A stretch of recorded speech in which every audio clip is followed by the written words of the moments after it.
Okay, shall we make a start? Fabulous. Thank you very much, all of you, for attending this evening. It's great. It's lovely to have an audience. It's fabulous. Thank you very much. We're having no heckling. All right. Thank you very much. I need to be very firm with this man, but we will have questions afterwards if you would like. So there might be some more people may come. For those of you who don't know me, I'm Bernard Kerr, Jenny Wood, Matt Russell. So all members of the CAWA committee of the Ceramic Arts Association of WA committee.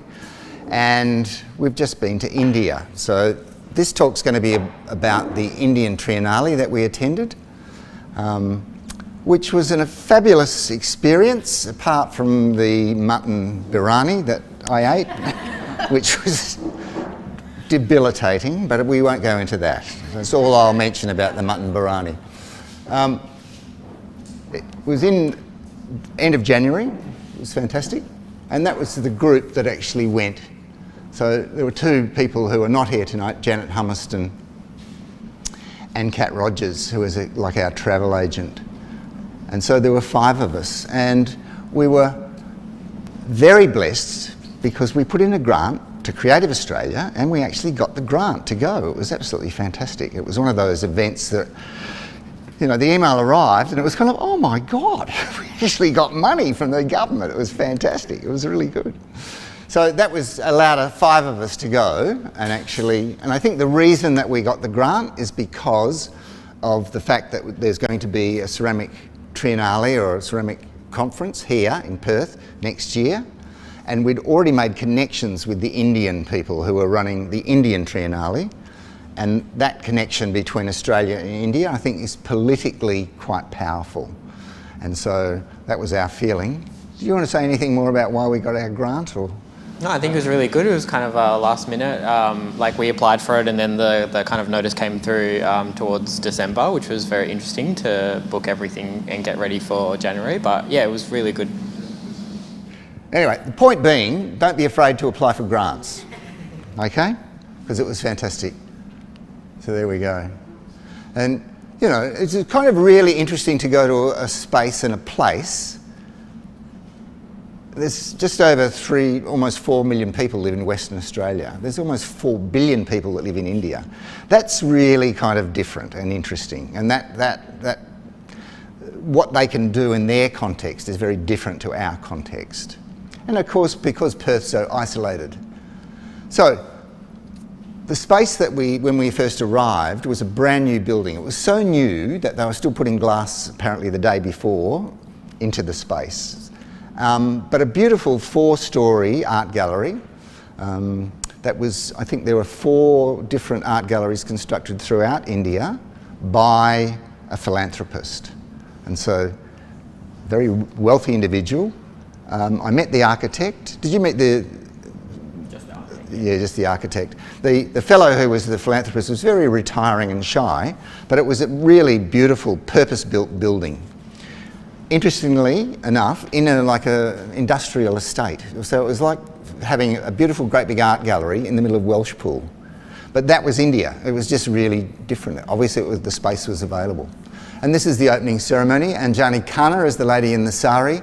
She's kind of like the president of the Contemporary Art Society of India.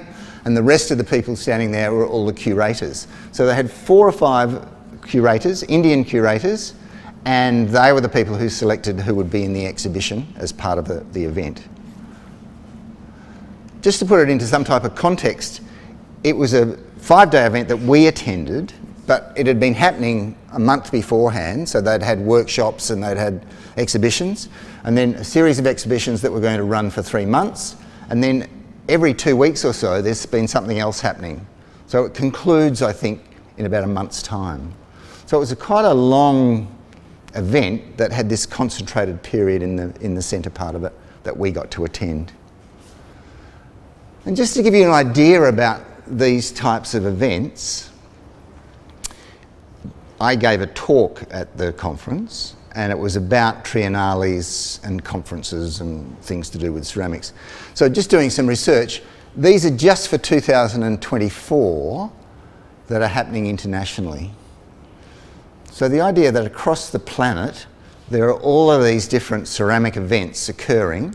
Some of them are competitions that you can actually enter your work into. Some of them are conferences where you can actually go and give papers and things like that. Some of them are more experiential, you know, where something like Gulgong that they have in the eastern states, where you'll have lots of people demonstrating and you can actually become involved. So there's a lot of things happening. And so, I don't know if any of you are planning any international travel for the rest of the year, but it goes on and on and on. Okay, so we attended this, the event called Common Ground, and it's the second Trienalle from India, and these are the artists that were involved in it, and there were two different venues that it was involved with. All right, now, these two need to speak as well as me, so you need to interrupt, right? And if any of you want to hear from them, just, you know, point to them or whatever. Come on. Tell us about the two venues, maybe. So I mean, the first venue, which you already touched on, was Art Sheila in Delhi, so that industrial area. But the second one was pretty fabulous, really. It's called Sanskriti, and in more of a rural area, but sort of right next to a bustling highway, and you sort of step away from the busyness of the world and go into this sort of very private estate. And essentially it is a private estate owned by someone who has a terracotta museum, a museum of everyday things, and they also set up artist residencies there. So it's a bit like an oasis in the middle of Delhi. And it was fabulous to spend some days there and have a look around and obviously listen to all the presentations and the demonstrations there. And I guess like there was where the symposium happened, which is more the conference side of the Trienalle, and towards Art Sheila was more of the exhibition style, just because of how many levels they had there. They had the main exhibition in Art Sheila, and that had the 3 floors of exhibition spaces and performative artworks, and then it moved on to the symposium side at Sanskriti. Yeah. So having those two venues was kind of interesting because you did get a change of scene and vibe, really. So Sanskriti Kendra is very much also a place, I think, for meditation and those types of things. So it's a different space. And especially when you think in Delhi, Delhi's got a population of around about 22 million people. So it's like just slightly less than the population of all of Australia in this one area. So it is intense, you know, and the traffic. They have lines marked on the road, but they don't worry about those so much, you know. And the other thing about it is it was winter and it was cold, and a lot of people were lighting fires on the street to keep warm, and the air quality was appalling, like really terrible. Like the third worst country for air, city, for air pollution, like in the world. Like in the world, wasn't it? Yeah, and winter time is especially bad due to the fires. Yeah. Okay, so the first night we arrive, and it's like the opening evening, and so that was where we were introduced to the curators, and there were a couple of performances. So this performance was by Roy and Erez Mayan, our brothers. One of them is a phys ed teacher, I think. The other one's a conceptual artist, which I thought was an interesting pairing, you know, the two brothers. So there was this performance of these two guys in suits throwing ceramic spheres at each other and dropping them when they lost concentration.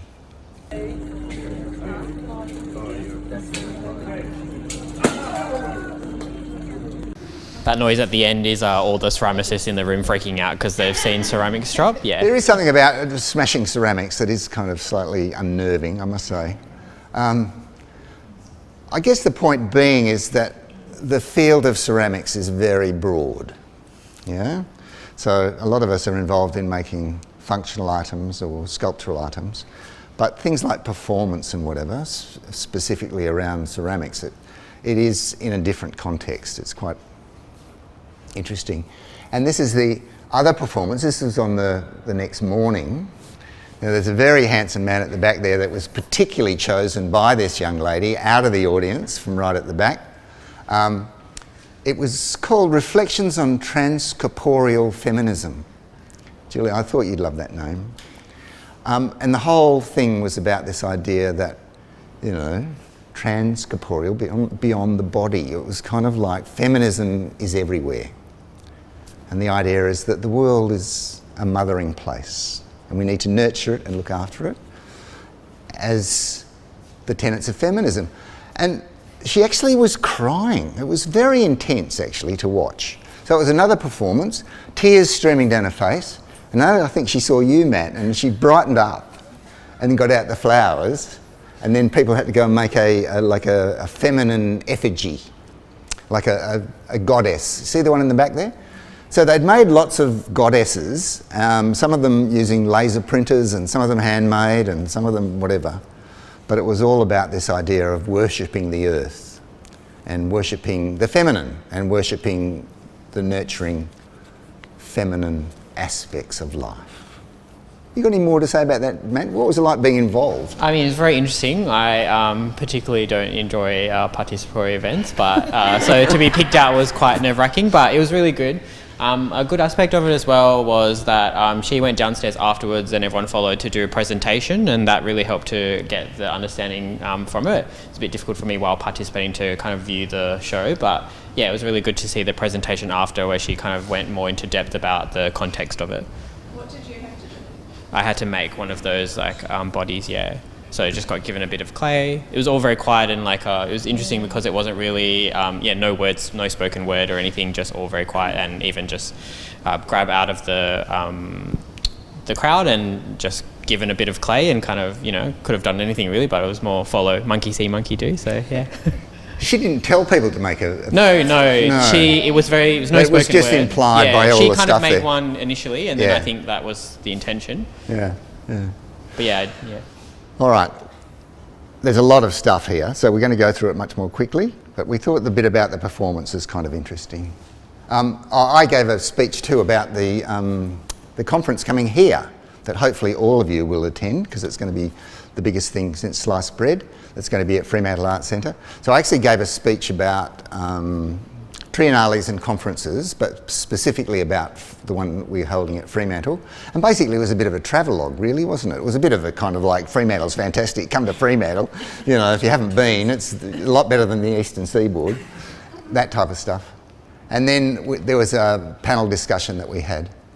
And that was really interesting, actually. The other two speakers, so these were the three speakers that were on in the afternoon, and that will be similar to what will happen at the Fremantle conference, is that there'll be different speakers that you can listen to, or you can watch demonstrations or whatever. The three speakers, first one was Anthony Quinn, and he is head of ceramics at St Martin's College in London, and he developed a educational network throughout Europe with ceramic expertise. So it was almost like linking with all the TAFEs across Australia, but online, but their students actually visited. So they'd actually visit, say, Norway, or they'd visit Germany and actually look at what was happening in the ceramic colleges and universities as well. So I thought that was quite a very interesting discussion. Go on. Yeah, he also is starting the Discover Ceramics web page, which is like a place where he wants to document all ceramic techniques. So it's actually a website you can go visit, and it was really interesting listening to him talk about it. People add on short videos and descriptions of how to do different like ceramic techniques, and they're all open to the community and to everyone. It's not like something that's hidden behind any sort of paywall or anything. Free access resource, so go check it out. Yeah, it's really, really good to see. And the other presenter was Hae-Young Cho, who's from Korea, and she's like one of the most world famous curators and like expert on Korean ceramics, Korean contemporary ceramics. So she talked about, I suppose, 10 or 15 Korean artists who are working in clay in a whole range of different, manifestations that, were really quite important. She was a very good speaker. I thought it was a fascinating discussion. Okay, so what I've got here now is the exhibition that was on in these 3 floors. The didactic panels are there. You won't be able to read the didactic panels, but I'm very keen on the fact that if I show any work by any artist, at least I've got the name up there, because it's not good to show images of work without the name of the artist, because artists are really important. You're all very important, so that's number one. But you can get an idea about what it's about, Julia Rapina, she's a member of the International Academy of Ceramics. These are her porcelain pieces. They're about so big, but what was interesting is that she'd done a collaboration with the XR group, which then you could actually put a headset on and it became into virtual reality. Do you want to talk a bit more about that? Yeah, it Matt? was really cool. He's the expert. On the opening night, they had about 3 setups where you could put on the headset and experience the VR world, and it was kind of a reflection on all of her fears, which was pretty intense. Yeah, terrifying, absolutely terrifying. Yeah, so yeah, that's right. But it was really cool to see that kind of aspect of like an exhibition. I guess being here in Perth, like we only really see kind of quite traditional, where they're just the plinth work and the ceramic piece, but to have that extra element to it was really interesting and cool, and it was nice to see like a larger context of the work. So what the VR was like is that it was like going into a massive gallery, and those pieces were as tall as the roof. So you're walking around this space with your head, you know. So what scale were they though in those models? Okay. But in virtual reality, they were massive. Like the ones at the art gallery? Yeah, well, you could go down the space and, you know, through doors and whatever. It was quite fascinating. So that's her work. And, you know, they're slightly disturbing too, but when it was on a massive scale, they were very disturbing. Yeah. This is the other one by Coppers to Sounds. These two guys, Isaac and Sunny Lee, had actually, I think they'd been in India and actually made the ceramic works in India, and then made a whole range of different things that were computer. They had been there for about like a couple of weeks at least to do artist residency, and Yeah, they'd connected with local traditional instrument makers in India to design these specific instruments to make certain sounds. So they're made out of ceramic and then programmed. And then on the opening night, they did a performance where they were sort of controlled from a DJ booth and all playing sort of in tune, and quite a music performance. And yeah, it was really that was, I think, one of my favourite performance pieces of the event. Yeah, and I went to see it subsequently, about 4 or 5 days later, where I took all these photographs, and it was just a space with no one, and that was really interesting too. It was kind of quite ethereal, and this will give you an idea of what was. So it was just a whole series of these kind of noises, which kind of a bit weird, but just being in the space and seeing it all happen was kind of interesting. How many pieces were there? I think they had about There you go. 7 pieces, all sort of different shapes. They said they did make some duds that didn't make quite the right noise that they wanted, and that was just a big copper bell.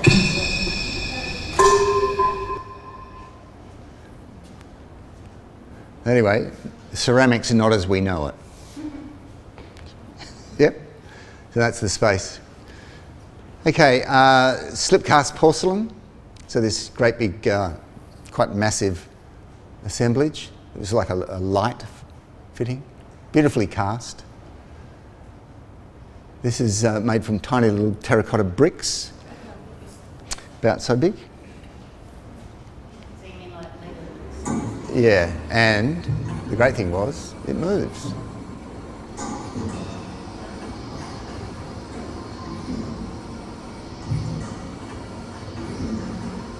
So there was a special button that you pressed, and then it would start moving.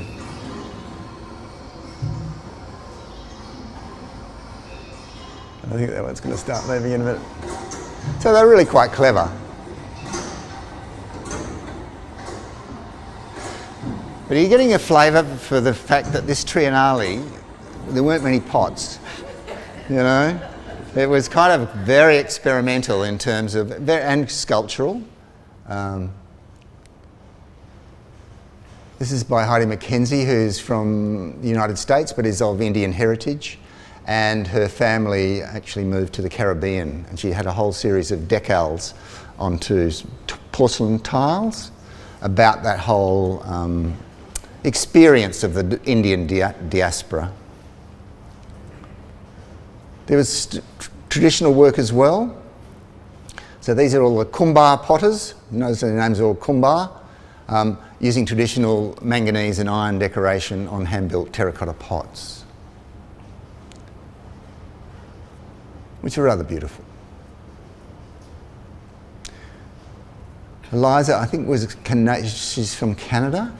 This is slip-cast terracotta, and it links to the Indian step well, which, like in most, kind of ancient Indian cities, there's a well that you have lots of steps down, water at the bottom, but they used to use it as a marketplace as well.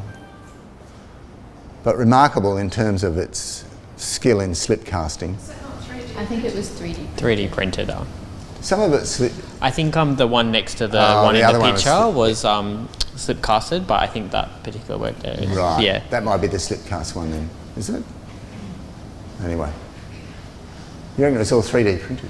I think some elements were slip casted to add to it, but the main parts were What 3D does it printed, say? yeah. Doesn't say. And this is really quite a simple work, but it just purely worked by the lighting and the use of shadows. So they were just kind of like loops of clay that had been fired and glazed. That's what they looked like. But as soon as you lit it, they had this interplay of shadows that was really quite interesting. Kavita's work using Nerokomi technique, which is colouring clay and then layering it up and making pinch pots and spheres and bits and pieces. All of them on like thin wires, stainless steel wire, so that they would actually move slightly where the air disturbed it. Do you want to say anything more about those? No? Moving on? Yeah, that's it there.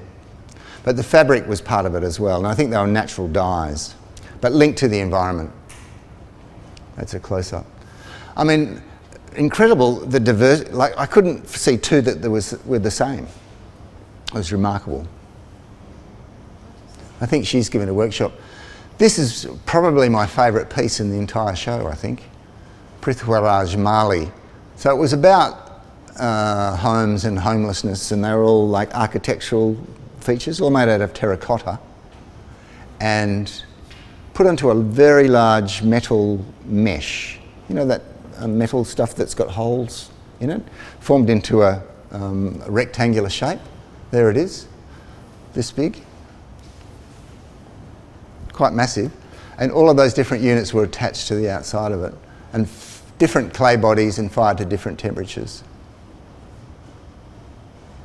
But it became a quite impressive monumental sculpture, just made out of small units. So it was kind of something, you could make it in a tiny kiln, but then you end up with this massive sculpture. So did they say how long it took to make that? No, I don't know.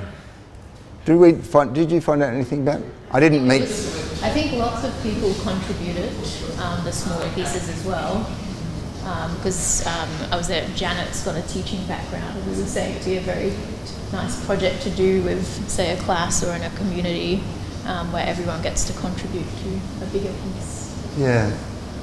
Is it on a frame? Yeah. Yeah, so metal wet mesh. You can just see behind... it's hard. Yeah, that one. See, it was that metal, perforated metal. And so I think the back of them all had a small bit, and you could wire it onto the surface. Yeah, it looked great. This is something about one of the few installation pieces that had some pottery in it. So it was about traditional works, but it talked about that tradition of pottery in India, and they just kind of relived it and actually remade stuff that was being traditionally made in the village. This is Korean work. So this lady's pretty highly regarded. It's using the technique of kintsugi. So kintsugi is where you get like a lacquer with gold leaf in it and actually stick pots that have been broken because they're so valuable back together. But she's using a whole range of pieces that she's discovered and making these rather monumental, what would you call it? A maximalist blob, I would call it. I don't know. Does that make it sound like I'm being derogatory about it? I'm not meant to. But they were, you know, it had a presence about it. But you can see there's an upside down teapot in there and a whole range of and it was all about that Korean tradition of ceramics that he'd stuck back together. So that grey celadon is like traditionally, I think it's Koryo ware from Korea. So this was a piece that used bisque-fired tiles, and you got bits of ink and put it onto the thing and it bled into the surface. So it was a participatory piece so that the audience gradually filled these up. Choose a dropper, drop the ink, observe. There we go. And that's what you end up with. Large piece that had porcelain, slip cast, light fitting. This was bricks stacked. So there's a whole sequence of bricks. I think the taps were clay as well. Yep. But from where you stood, you could actually see an image on all the bricks. But you moved a little way and you couldn't see anything. There's about like 2 or 3 different perspectives that you could stand at to see different images. Yeah. And sort of one side was more, I think, human figures, and then on the opposite side was more buildings as well. Yeah. And that's the top of... something in the panel about taking clay from particular sites and the clay bearing witness to presumably whatever is decorated. Yeah, I mean the imagery was really about control and coercion and power and all of that type of stuff. So it was a bit of a political statement, I think. Socialist. Now this style we would call maximalism as opposed to minimalism.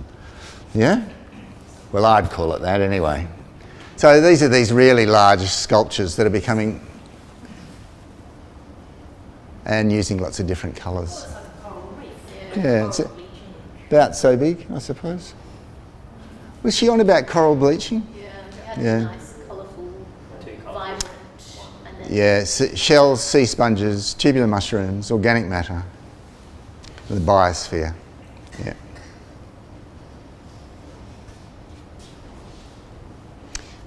This piece was made from commercially made white tiles that you might put into your bathroom or kitchen, and then laser cut. So it actually eroded the surface, and so underneath you can actually see a terracotta surface with the shiny white glaze on the top. And a lot of it's linked to the artist's traditional village, where they used to do a lot of make brass objects. And it's quite a large piece. So that there's brass sections, and then the rest of it has all been laser cut. And beautiful surface. Anything else you'd like to? No? All right, we'll go through them. But you get an idea of the crispness of it and the surface, which is quite interesting. This was probably the one traditional potter that was, he was actually there at the time. And these forms are called lota, and they're traditional forms. So most of the traditional forms that you find in a whole range of different cultures across the world have that rounded bottom. So it means that they actually survive being put on the fire because it distributes the heat more evenly. You can also put it on the earth, and whereas on a table it'll roll off, but if you put it into some soft earth it'll actually sit there, so that's quite good. And these were pit fired, so burnished and pit fired. Beautiful surface, really gorgeous. And they ranged in size. So a lot of control. You get an idea. Yeah. How many were there? Like 50? 50 or 60? There are a lot. Beautifully. I think the largest one was probably about this size, and the smallest one was about like maybe this big. Yeah, very small. I love the colour. Yeah. Yeah, The that way they've done it, it's just, it's beautiful. very good. Yeah. This was a performance where this lady had a whole range of things written on bits of porcelain and cobalt oxide, and then did a performance based on the work of Rabindranath Tagore, who's I think one of the first Indian Nobel laureates for literature. It was a poem. I found it a bit tortuous.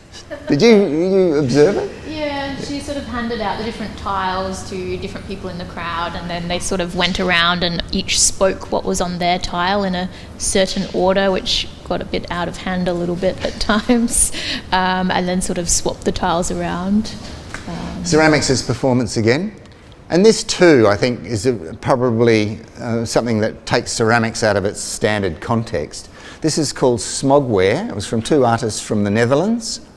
And it was about the idea is that they'd actually harvest particulates that they'd find in places like underpasses or railway stations or whatever, and then actually put it into a glaze. And so you can get an idea of how many years breathing, how deep it is. So those different test tubes on the left show you, I think it was 1 year, 2 years, up to 10 years in Rotterdam, how much stuff you would breathe, it would go into your lungs, and then they'd put that, because it's got a lot of silica and metallic oxides and all that type of stuff, it would actually make a glaze. Now ask Lee about that. Yeah, I know. It's like similar to like an ash glaze. They were kind of talking about in particular Delhi versus the Rotterdam one. Yeah. Where they got a lot more organic materials from Delhi, collecting materials. There was like a team of 40 of them because they did art residency as well, and where they went out into the environment and collected all of the particulates from leaves and underpasses and all sorts. And the one on the right is from Delhi, I think, isn't it? From 1 year, yeah. So that we were saying that the air quality was terrible. Well, it was. And that was the colour. But it had a lot more silica in it, apparently. So it had a lot higher silica content and a lot more organic matter, as one would expect. So it was different, whereas the Rotterdam had more metallic particles. Yeah, well, I think that's right. And brakes. And, all that type of stuff. So there you go, and there's the different pots. So it talks about how you could actually read the glaze depending on, how long it's exposed and linking it to what you breathe in over a certain period of time. Apparently they did some very complex mathematical equations to figure out the concentrations to put in each of the glazes. We asked them to come to Perth, but we'd be very interested to see what would happen if you did the same thing here. What type of glaze you would get, I don't know. But mining sites, maybe, they were actually interested in, can we go to a mine site? And we thought, ooh, good luck. Anyway, there they are. But what was kind of freaky is that once they'd made them all, then you sit there and have a cup of tea out of it. And it was just it was strange. Part of what they did also, but I mean, they're quite beautiful.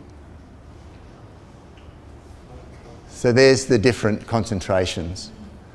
But what they did do is that there was an organic farm just on the outskirts. Well, it wasn't that far from the conference venue, which we got invited to, which was fantastic. So it was a really great experience. You pull into this place and suddenly there's this beautiful organic garden, and it was quiet and peaceful and lovely. And we got to prepare our own vegetables and have this meal on the smogware. So that's the lunch that they provided. And they had lots of people from industry, the organic industry, as well as potters as part of it. So it was great. Very good. This is from the south of India. So there's quite a tradition in the south of India of wood firing. A lot of it comes from an American who's lived there for 30 years called Ray Meeker, who also has done things like make houses and fire them. That sounds pretty amazing, but incredible guy. But he's got a complex there, and they've done a lot of wood firing. And so this is some of the, I suppose, more type stuff that we're more used to, wood-fired type ceramics that were from that space. And I love that little pot. I thought it was beautiful. Lee, do you like that? I thought you'd like that. Yeah, very good. Okay, clay that's not fired. So this is using bits of like wool or thread, dipping them in slip and then making these patterns, like a gate, I suppose. Looks like out in front of the Munsters or Frankenstein's villa. And then again, using light to actually project shadows on the wall. Right, so a very evocative piece, but linked to this whole idea of iron gates. India's culture that is so diverse in terms of its wealth. So there are a lot of iron gates for rich people where they keep other people out, if you know what I mean. So it was a comment on that. That's what it looks like. This piece was about biodiversity and had lots of death of ecosystems.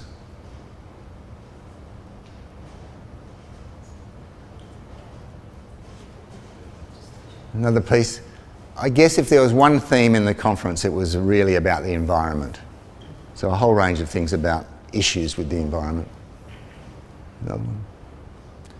And this artist is the one person whose name I didn't collect, which was more about anxiety, I think. They were bizarre little objects, and I think she made one was it every day, every week? I don't know. I think it was every day. Every day. Yeah, every day for a period of a few months or something. And that's, anyway, she was working through it, put it that way.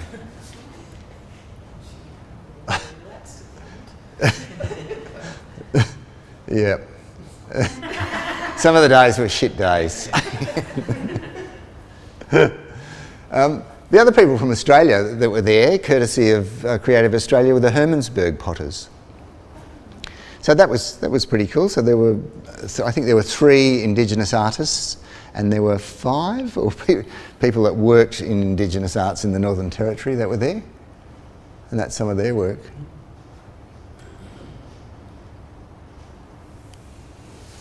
This one again is about the exploitation of labour in India, how people are just used for their labour and how difficult it can be.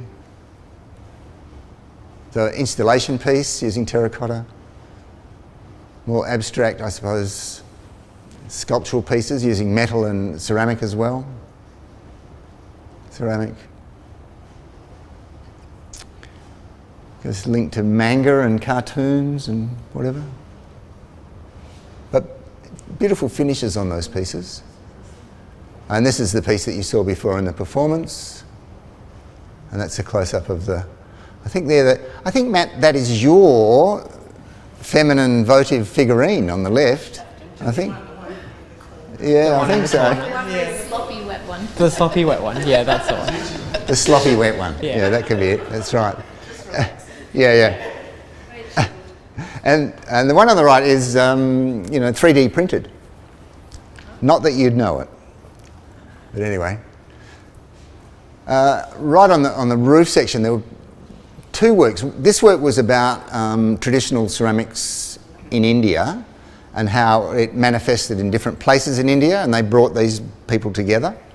So I think one was from Kutch, which is in Gujarat, and the other one, it says Warak in Maharashtra. So they were quite diverse in terms of their location, but they were doing very similar things because it came from a similar tradition. And this one is a Bithura. So we had a big talk about this, and it's made from upla, gobar, bricks and unfired clay. Gobar is cow manure. Upla is when you get it in a big ball and you smash it with your hand, and they use it for fuel.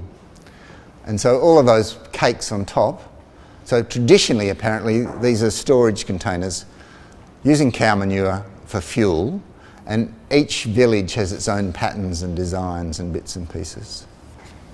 Do you want to say any more about that? It was really good to get the talk as well afterwards. A lot of these pieces, like especially the bigger pieces, were their artists, or if they were artists in residence, they did like a talk on them afterwards. So it was really nice to see the context of this piece. I didn't really notice it much, to be honest, on the first day because the performance was in front of it, but then to have the talk after was really nice to have that and then go back and look at it, like Bernard said, while it was quiet Yeah, it's such a foreign thing to us to go around and collect cow pats and, Yeah. Although I think bricks are on the inside, so it's all about storing this stuff so it doesn't get wet and, yeah. And then there were 2 artists, one lady from Uganda and one guy from the UK who worked with these traditional Bithura makers. And they were all tiny bits of tile, but also using cow dung to hold the whole thing together. It's kind of, I guess, talking about how vital that is to Indian tradition, maybe? I think they also said during the talk that most of that work was done primarily by women, and so that was sort of the unacknowledged work that women did in India, and have to deal with this shit. It's terrible. Yeah, that's right. But, you know, rather a beautiful piece in terms of, you know, just aesthetics. I think was really quite nice. And that's it there. Okay, that was the exhibition at the Trienalle.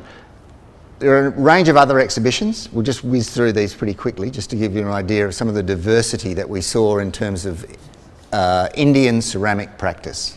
Yep. So this was an exhibition that was called by the Phoenix, and it was at a place called Anand Art, and that was the curator. So this is one of us. Oops. This is Falguni Bhatt. She's actually been to Fremantle, did a residency there. She's also head of the Indian Ceramic Art Foundation as well. And this is at Sanskriti Kendra. So these are from Tamil Nadu, these giant horse sculptures. Do you like those? Oh, I sent you a picture. Yes, I remember. There we go. We were involved when a fellow came here and made one. And these are the people from Hermannsburg. And that's both of our groups, all funded by Creative Australia. Isn't it fabulous? And these were the people. The lady in the centre is with the glasses is Wendy Gers, who's the lead curator at the Princeshof Museum of Ceramics in the Netherlands. And she's agreed to come here. She's going to be a keynote speaker at the ceramics conference next year. So, very learned lady, and that was part of a workshop that she did with emerging artists. And these ones are from the International Academy of Ceramics. So a lot of people came from all over the world to be part of this, and because they're members of this organisation, they bought some small pieces, and there was an exhibition just of their work. So I'll just go through it quickly, but again, very highly diverse. So people from Brazil, you know, all over. A lot of people from Europe. There are some Africans. Yeah. The lady on the left is from Ireland. Ireland. Here we go. Patty Vutis from Belgium. From Israel, US, Australia. Janet DeBouz. Some of you might have heard of Janet. Yulia Rapina is the lady who did the installation with the 3D. Yeah. And Matt, you might like to talk about David Jones, because he was your favourite artist, I think, was he? Yeah, Jenny. It was interesting. You know, he made all of these works, which were hand-moulded pieces of clay, and then he went to almost, in my opinion, make the most complicated projects of those. Like, they were 3D scanned and like enlarged in bigger forms, slip cast, and like every possible method really to make these small hand-moulded pieces, 3D printed. Yeah, it was very interesting. He tried to make it as difficult as he could. Almost. It was like, you know, the most simplistic thing. Like, I think he started with that, and then, yeah, like 3D scanned it and used all of the possible techniques of ceramics to make the most simple piece. So using technology to make your life harder, not simpler. Yeah, he started his talk by saying, I studied philosophy, but I couldn't get a job, so I took up ceramics. And right from that moment, everyone's going, yeah.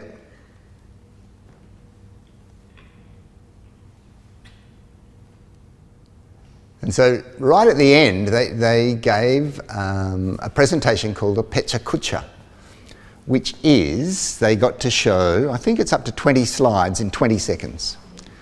And that's it. And I think, or maybe it's in 2 minutes, I can't remember. 20 seconds per slide. 20 seconds per slide, that's right. And it's 2 minutes. 20 yeah, 20 slides. So basically, no one can go on and ramble on, and it's just like that. So there are 20 of them, and they just bang, bang, bang, bang, which is really fabulous. And there they all are. So, International Ceramics. And then very quickly, I think we've got a few minutes if we finish off. So after that experience, that was basically the Trienalle that we experienced. Then we went to Chandigarh. And some of you might know Japneet. So Japneet works at Haps Pottery in the southwest. Yeah? And so we went to her house, and that's her studio. And it was fabulous to catch up with her, despite the fact that I was sick. But anyway, the rest of it, everyone else had a good time. I don't look that sick. So we met her family. And Chandigarh's an interesting place because it was one of the few planned cities in India. And it was after the partition of India, they lost their capital city in the Punjab, so they had to make a new one.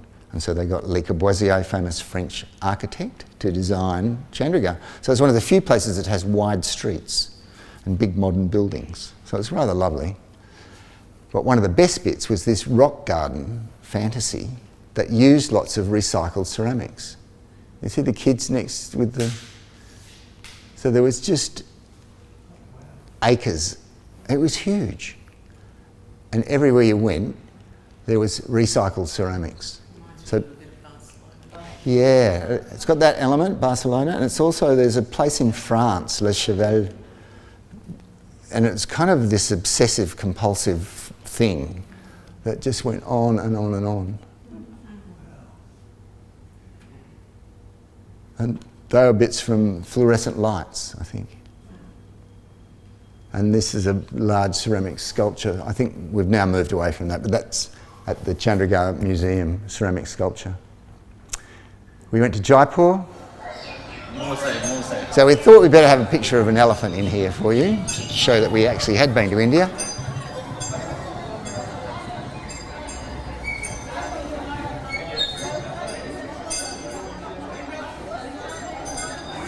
I felt sorry for those elephants. The entire life was walking up and down a hill. Yeah, it wasn't good. Okay, this is a place we visited in Jaipur called the Blue Pottery of Jaipur, and it is interesting, Matt, because They make all of their ware from frits. It's not using like traditional clay in the same way that we would, but using the same kind of methods, but with the material being fritware. Yeah. so it doesn't have any clay in it at all. Yeah, it uses silica, yeah, and a flux, yeah. But it's got, the great thing about it is that it's got no shrinkage. Yeah, I mean, but it's rather beautiful looking stuff. They don't throw it, do they? Yeah, I think we got it. There you go. They don't throw it, do they? There you go. Half wheel, half like plaster mold. So like the bottom part would be plaster, but the top they throw.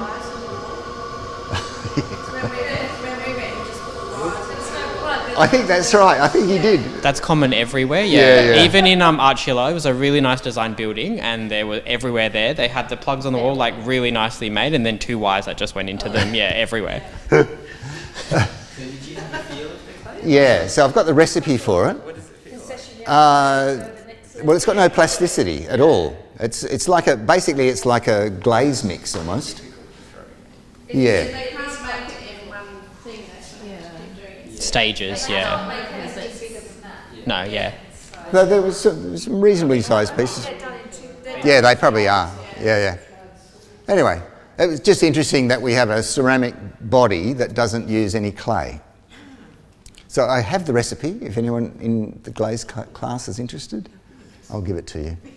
And then the Indian Art Fair was also on, and the people associated with the conference, with the Trienalle, had made all of these pieces. So all of them had made one of these units, and then they were put onto poles, and so that there was this installation. And that was another piece I guess you could call ceramic. So they were cardboard boxes smeared with terracotta.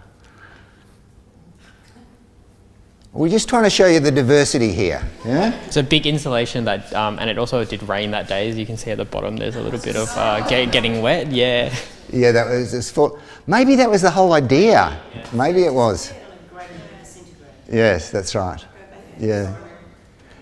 I mean, I guess one of the interesting things living in Perth is to think about the context of a lot of this stuff. So a lot of international artists, but that difference perhaps between village pottery that you get in India and then craft pottery, studio pottery, which is what we tend to do here, and then contemporary art using ceramics as a medium is another space that they're investigating as well. And of course, at each stage, you can probably put another 0 on the value of the piece. Yeah? So if you start getting, works shown at a major gallery in Europe, or it's another 0 that you add onto the. It's interesting the context of it all, and where it goes, but also the possibilities of doing things like residencies somewhere else in the world, visiting some of those Triennales or Biennales to network, I suppose, in the international ceramic community, and the range of different works and different styles and different techniques that you can explore. So there's I think that was one of the biggest things for me, is the opportunities and the possibilities that we saw. It was so diverse. And I'll just quickly show you a few more of these. Madhvi was one of the curators. She works out of Singapore. She's also been part of IOTA, the last IOTA that was here. And I think she had a piece at John Curtin Gallery. And this, you know, type of work using volcanic glazes, very expressive. I didn't ask how much they were, but I was interested to see. But really, what would you call them? They're kind of visceral, sculptural. They're different. Yeah. But highly sought after by collectors. There you go. This was an African artist who was using just tiny, tiny little beads, and they were small, they were about the size of buttons or whatever, and zillions of glaze tests. Look at them all. And then threading them together with copper wire. So it's almost like a garment, but it was for a wall hanging. Rather beautiful. This guy was into archaeology. You saw some of that work. That work was actually at the art fair, but it was also in the Trienalle.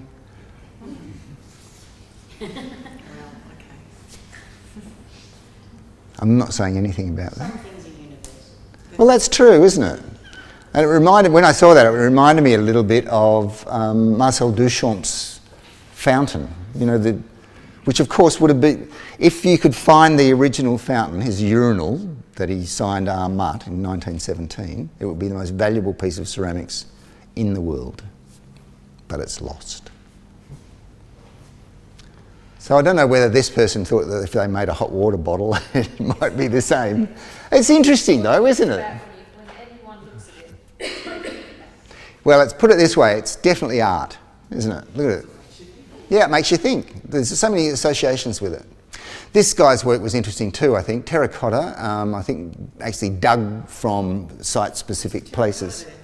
Yeah, lots. Yeah. And then made into these almost like maps or architectural plans. I thought they were quite good. Yeah, they're wall pieces. That's it. Okay, there you go, look at that, perfect timing. We'll end with this bit about we're having a conference here as well. So hopefully we'll have lots of interesting, exciting things as part of that. So we hope you can be involved. If any of you are interested in volunteering or being part of it, just contact Ceramic Arts Association, because we'd love some help to get things happening. But we're also, hopefully, you might attend.